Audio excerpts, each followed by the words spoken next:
চিন্তা করুন, জাপানের সবচেয়ে উঁচু পর্বত কোনটা? Mount Everest. মাউন্ট ফুজি সবচেয়ে উঁচু। আর পৃথিবীর বুকে সবচেয়ে উঁচু পর্বত মাউন্ট এভারেস্টের উচ্চতা কত?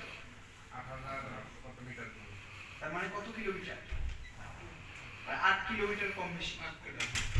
চিন্তা করা যায়, 8 কিলোমিটার উপরে। আমরা তো সমতল ভূমিতে 1 কিলোমিটার হাঁটতে হাঁপাই যাই, আর কিছু ভাইয়েরা 8 কিলোমিটার উপরে উঠে যাচ্ছে।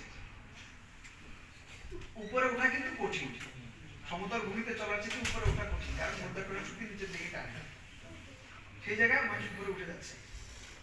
এই যে পাহাড় 8 কিলোমিটার উপরে, প্রত্যেকটা পাহাড় যতদূর উপরে তার চেয়ে কয়েক গুণ বেশি রয়েছে নিচে। আল্লাহ রাব্বুল আলামিন এই পাহাড়গুলোকে সমূলে উৎপাদন করবেন। আল্লাহ বলেন সূরা তাহা, ওয়া ইয়াসআলুনাকা আনিল জিবাল ফাকুল ইয়ামসিকুহা রাব্বি নাসফা। ইয়া রাসূলুল্লাহ, মানুষরা আপনাকে পাহাড় সম্পর্কে জিজ্ঞেস করে, ফাকুল ইয়ামসিকুহা রাব্বি নাসফা, আপনি বলেন আল্লাহ রাব্বুল আলামিন এই পাহাড়গুলোকে সমূলে উৎপাদন করবেন। ফায়াদারুহা কাওয়ান সফসফা, তার উপরে উঠে কি করবে? এগুলো তুলোর মতো, রেশমের মতো উঠতে চলতে থাকবে। এরপর জমিন হয়ে যাবে সমতল। এরপর কি হবে? জমিন সমতল হয়ে যাবে। আজকে যে পাহাড় পর্বত আমরা দেখতে পাচ্ছি, এই পাহাড়গুলা উপরে উঠে গেলে জমিন সমতল ভূমিতে পরিণত হবে। এরপর আল্লাহ বলেন লা তারা ফিহা আইওয়াজান ওয়ালা আমতা, তখন এই জমিনে আর কোনো উঁচু নিচু কোনো বাঁকা থাকবে না। তখন এখানে বিচার কার্য শুরু হবে। এই জমিনে বিচার কার্য কোথায় হবে? এই জমিনে, যে জমিনে আমরা আজকে আছি, এই জমিনেই বিচার কার্য হবে।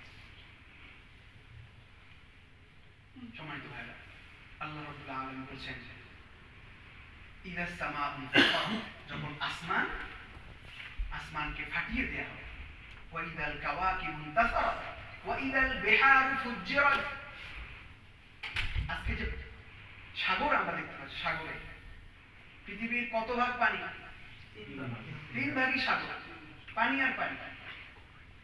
এই সাগরে আগুন ধরে যাবে। কি হবে? সাগরে আগুন ধরে যাবে। সাগরে যদি আগুন ধরে যায়, আগুন সাগরের পানি যদি শুকিয়ে যায়, তখন এইটা আল্লাহ রাব্বুল আলামিন এটাকে ভেঙে তছনছ করে দিয়ে আবার এটাকে সমতল ভূমিতে পরিণত করবে, সবকিছু ধ্বংস হয়ে যাবে। কুল্লু মান আলাইহা ফান ওয়া ইয়াবকা ওয়াজহু রাব্বিকা যুল জালালি ওয়াল ইকরাম। কুল্লু মান আলাইহা ফান, যা কিছু আছে কিছুই থাকবে না, সবকিছু ধ্বংস।